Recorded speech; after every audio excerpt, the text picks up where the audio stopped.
Salut Nabila. C'est cool de te retrouver après ce petit podcast en anglais là. Moi aussi, contente de te retrouver en français, c'est ma langue natale, donc c'est parfait. Bah, On écoute, fera peut-être des anglicismes. on fera peut-être des anglicismes, on s'interdit rien.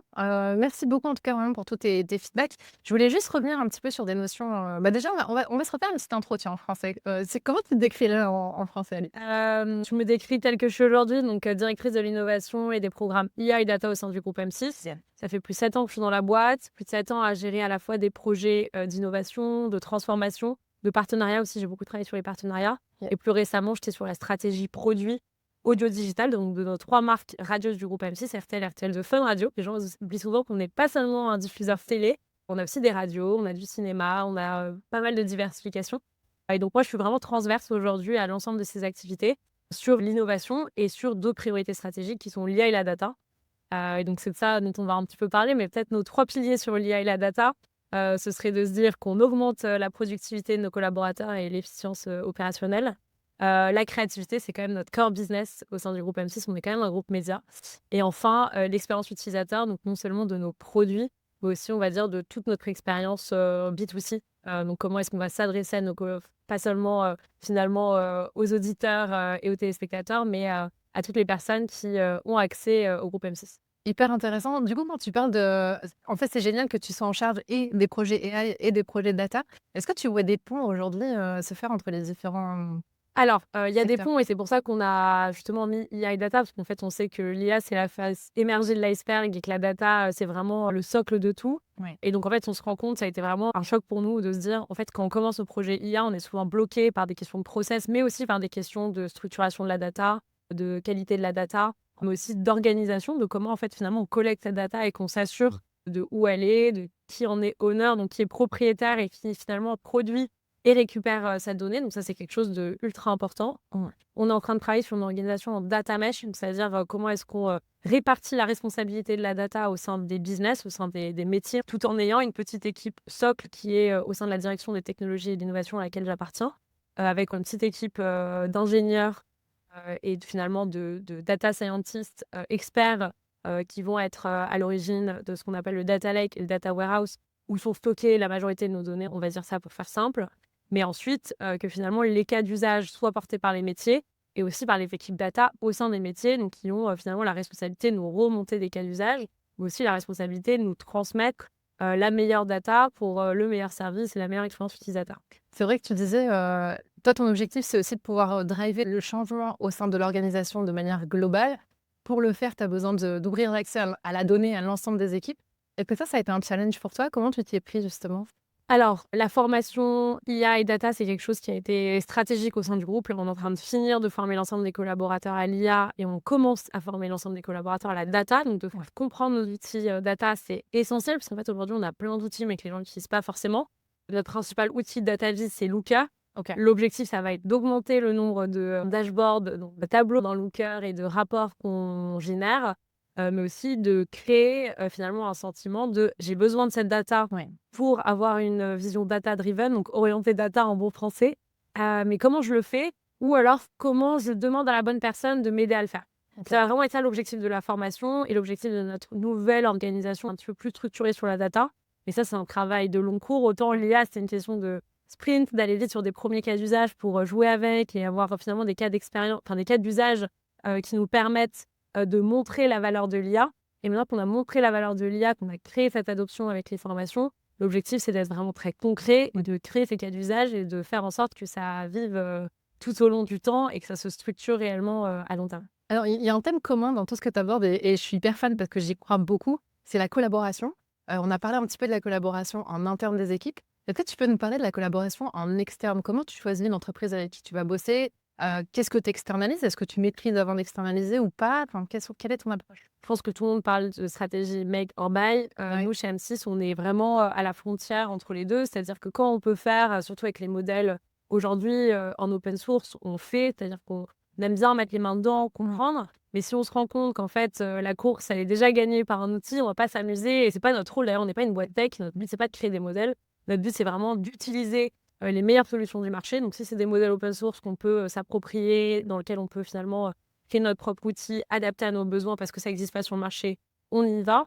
Mais s'il y a un super outil, typiquement les outils de génération d'images type Runway ou de génération de voix, type Eleven Labs, si ces 2 acteurs-là, par exemple, ils travaillent avec nous à la manière dont on s'assure que le copyright est géré, que, finalement on a une bonne expérience, que la plateforme est simple à utiliser pour, nos utilisateurs, internes, évidemment, on va aller choisir la plateforme qui répond le mieux à nos besoins, Ouais. à un coût raisonnable, avec une interface pensée grâce à tous les feedbacks du marché et ça aura beaucoup plus de force que si nous, demain, on se disait, «On développe notre solution».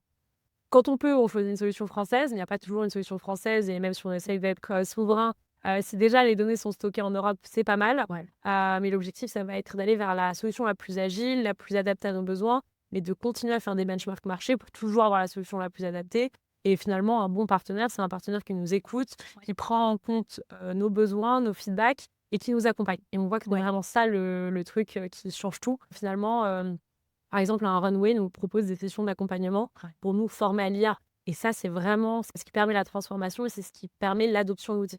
Ouais, c'est vrai qu'on n'est pas là pour réinventer la roue. J'en profite pour un cas concret. Typiquement, je sais que tu as lancé un projet sur la partie créativité. Ouais. Heu, Comment tu as démarré ce projet-là? Quelles sont les étapes Franchement, que tu as suivies? les use cases créatifs, ils sont pléthores. Il y a pas un cas d'usage créatif, celui dont je parle depuis un petit moment, ça a été, finalement les premiers contenus qu'on a diffusés sur les réseaux sociaux, Ouais. avec des outils IA. Donc il y avait 2 types de contenus, c'est-à-dire des, vidéos 100 générées avec des outils IA, mais évidemment l'intelligence humaine est au cœur, c'est-à-dire c'est le créatif qui prompt, qui a l'idée et qui va finalement utiliser l'IA comme une source finalement de créativité. Donc typiquement, Destination X, on a fait, nos contenus promotionnels à partir d'un petit timelapse avec plein d'images, prises en hauteur, prises du ciel. Ça, on n'aurait jamais pu tourner ça, sans images IA ou alors ça aurait coûté, tellement plus cher qu'on ne l'aurait pas fait. Donc là, c'est vraiment une aide à la création. Parfois aussi, on utilise ça comme, des boucles, ce qu'on appelle des boucles. Finalement, c'est des contenus qu'on met, pour mettre notre logo d'une de nos chaînes, type, MCM. Les gens ne savent pas souvent qu'MCM appartient aujourd'hui à MC. Donc typiquement, on veut, une boucle, donner un mood avant un programme. Ouais. Donc ça va être, on va prompter un Midjourney ou un Runway ou un autre outil, de génération, d'images ou de vidéos. Génère-moi une vidéo avec des instruments représentant l'identité de la marque MCM. On donne quelques OK. indications pour avoir, quelque chose un peu plus concret et là, ça va vraiment être une source de créativité. Soit on utilise, la vidéo telle quelle, soit on la remonte un peu.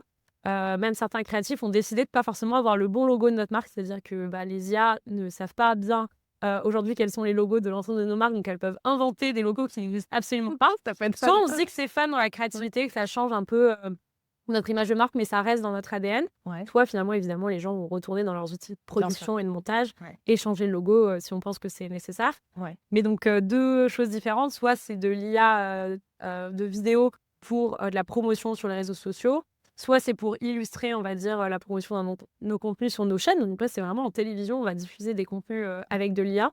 Et le dernier cas d'usage, ça va aussi être de se dire que ça sert comme brief créatif pour qu'ensuite les images puissent, générer, une publicité en ayant montré au client à quoi ça pourrait, par exemple, ressembler, au sein de notre régie publicitaire. Donc concrètement, tu pars d'un besoin que tu as toi en interne, à savoir on a besoin, de créer des images, en hauteur parce qu'on a envie de créer cet effet. Donc tu pars de ton besoin.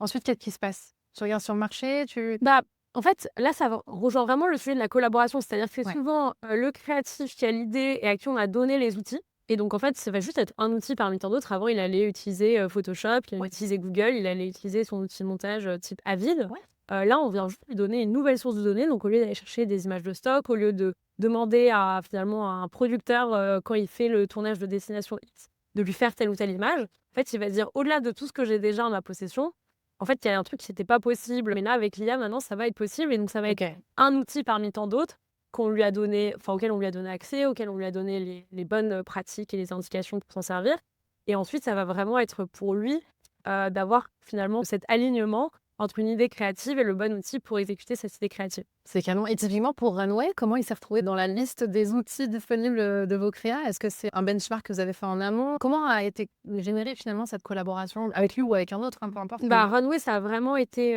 une collaboration de groupe. Nous, on appartient à un groupe qui s'appelle enfin, il y a 49 de l'actionnariat du groupe M6 qui appartient à RTL Group. D'accord. RTL Group, c'est pas mal d'autres médias qui travaillent, en Europe. C'est RTL, Pays-Bas, RTL Allemagne. Donc c'est vraiment, aussi une source d'inspiration assez dingue de pouvoir échanger avec mes homologues, dans d'autres pays. Canon. Et donc, au sein d'RTL Group, tout le monde utilisait, Runway, en disant: «C'est vraiment le meilleur outil».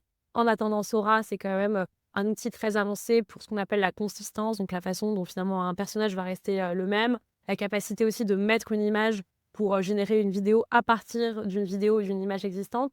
Donc, il y avait plein de fonctionnalités qui étaient vraiment super avancées sur Runway. Et donc, c'est suite à un benchmark sur tous les outils IA vidéo qu'on a décidé d'utiliser Runway, qui a porté par ailleurs à la fois, comme je disais, des capacités d'adoption en nous formant à leur outil, mais aussi en prenant vraiment en compte nos feedbacks et nos retours, tout en ayant une sécurisation des outputs, c'est-à-dire de la sortie de ce qu'on crée avec Runway. Donc typiquement, c'est aussi être à l'écoute de ce qui peut se faire, dans d'autres groupes ou dans d'autres branches, peut-être même voir dans les équipes en interne. Et même les Runway, en connaissances. fait, assez vite, on a vu dans la presse que ça avait vraiment l'air d'être une solution très avancée, avec des partenariats stratégiques ultra innovants sur le marché, et une décision un peu groupe de se dire, on y va, on teste. Et après, ça, on s'interdit rien. Ça veut dire que quand Sora sortira, évidemment qu'on sera curieux d'explorer. Toutes les autres IA de vidéo, Luma ou autres, c'est des choses qu'on regarde et qu'on explore. D'accord. Et en fait, on est juste à l'écoute du meilleur partenariat, c'est-à-dire, comme je le dis souvent, la maturité, l'adoption, mais aussi les niveaux de sécurité que les outils sont prêts à nous apporter. Et ça, c'est la responsabilité d'une personne dédiée, du coup, ou c'est un peu la responsabilité de toute l'équipe innovation? Alors, la validation des outils IA, c'est évidemment nous qui faisons le benchmark, mais heureusement qu'on est aidé par l'ensemble du groupe. On a un Ouais. canal veille Ouais. Teams où on se partage toutes les innovations et chacun est libre d'apporter en fait un peu sa petite veille perso, mais aussi son usage concret d'un outil. Et ensuite, ce que je dirais, c'est qu'on a une réunion hebdomadaire avec la sécurité du groupe et le juridique pour aussi valider les cas d'usage et les bonnes pratiques qu'on met en place dans ces outils. Donc, ouais, nous, on les informe des remontées utilisateurs, mais eux aussi nous redescendent un peu les points d'alerte, les questions qu'ils ont par rapport à la sécurité, l'hébergement, le copyright. Un gros sujet. Des gros sujets stratégiques, mais essentiels. Quand tu parles donc on a parlé de structurer la data, on a parlé de plusieurs sujets. Quelle serait la guideline finalement pour un directeur innovation qui veut lancer un projet IA?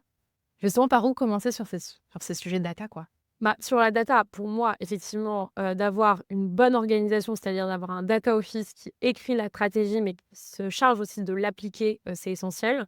Mais la bonne pratique que moi, je m'applique à moi-même et qui est vraiment en cours, c'est-à-dire que je dis pas que je suis arrivée au bout, que Oui. c'est vraiment mon challenge pour 2025, ça va être de créer un momentum au sein des équipes métiers et au sein des équipes data. C'est-à-dire que tout le monde se sent propriétaire, c'est-à-dire producteur de données, mais aussi récepteur de données, et de se dire vraiment comment on écrit ça, qui est vraiment propriétaire de cette donnée, et savoir à qui s'adresser quand on cherche une donnée ou quand on cherche à comprendre c'est quoi la bonne donnée, est-ce qu'elle est qualitative, etc. Pour ensuite arriver à une organisation, somme toute décentralisée, mais avec une bonne équipe tech, une bonne équipe stratégie, qui se voit nourrie par vraiment l'ensemble des équipes, et donc de créer une communauté data, de créer finalement cette envie chez chacun de devenir acteur de cette transformation. Pour moi, c'est essentiel et c'est le conseil que je m'applique à moi-même en 2025. Merci infiniment, je ne vais pas abuser de ton temps. Merci pour tous tes Merci à conseils toi. et puis à très bientôt. À bientôt.